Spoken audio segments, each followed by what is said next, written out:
പ്രാണസഖി നന്നായറിയാം ഞാനീ നാട്ടിലമീറാണെന്ന്. എന്നാലും എൻ്റേതായൊരു ദിർഹവുമില്ല പ്രിയേ.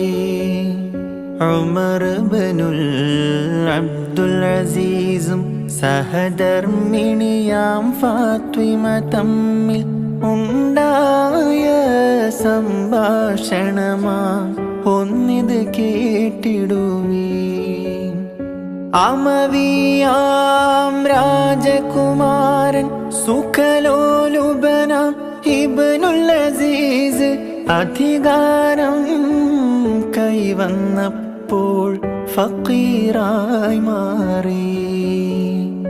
ഇതുപോലെ നിരവധി നിസ്തുല മാതൃക കാട്ടിയ